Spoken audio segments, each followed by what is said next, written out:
Fellow Kenyans, on the 9th of August of 2022, Kenyans participated in an election that ushered in new leaders at all levels of our governance realm. Following a dispute in the presidential election, a petition was filed in our Supreme Court for determination of validity of the results,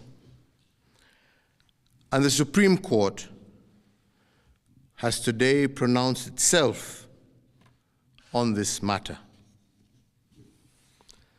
When I was sworn in as your president, I made a pledge to the country, a pledge to uphold the rule of law and the decisions made by the judiciary on all matters appertaining to our governance.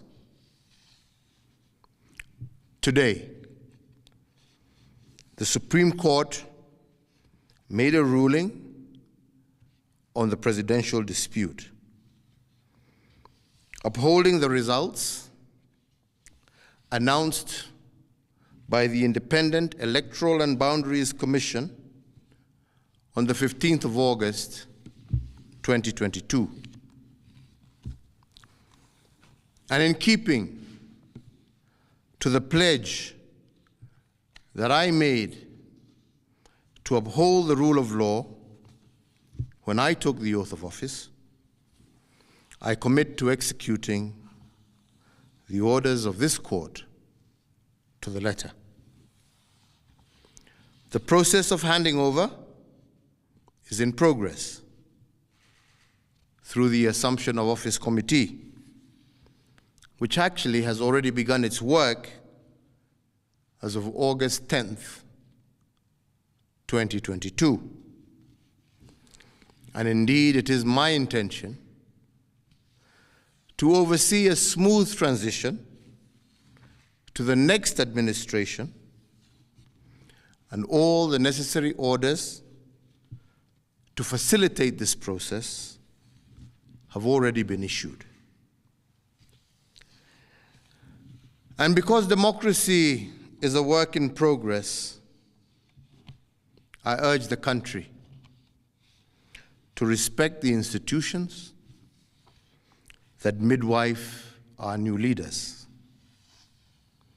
And in doing so, I also urge citizens to constantly put them under scrutiny, for this is the civic duty of every single Kenyan.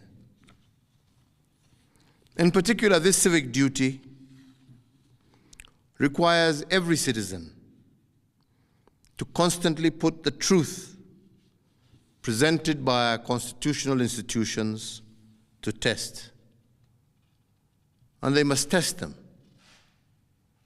for coherence, but also for correspondence. They must constantly scrutinize the coherence of the truth given by these institutions, and to ask themselves whether the truth has been coherent from one election to another. Has there been a consistent pattern that is acceptable to our democratic ethos? We must ask ourselves, is it about numbers, or is it about process? Which of these two is it? And can our institutions rule one way in one election and another way in another election without scrutiny? I do invite you, Kenyans, to keep vigil, and indeed to hold all institutions to account. The second thing we must place under scrutiny is whether the truth given by institutions has correspondence.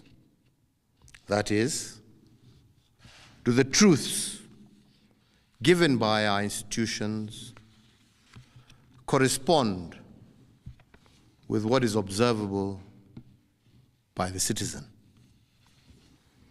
True beliefs and true judgments must correspond to the actual state of affairs. But do our constitutional institutions meet this threshold? While we must appreciate these institutions, we must also hold them to account at every juncture. And their truth has to be consistent and coherent. This is the only way we will build our democracy. I want to take this opportunity to thank every single Kenyan for holding a peaceful election. And for this, I want to thank God, and I want to thank our political parties, but I also want to thank every single individual Kenyan for bringing us thus far. I want to wish well all who have won as they guide our country into the future. And I thank you all for the opportunity to serve, and I say, may God bless you all, and may God bless this great Republic of Kenya. Asante.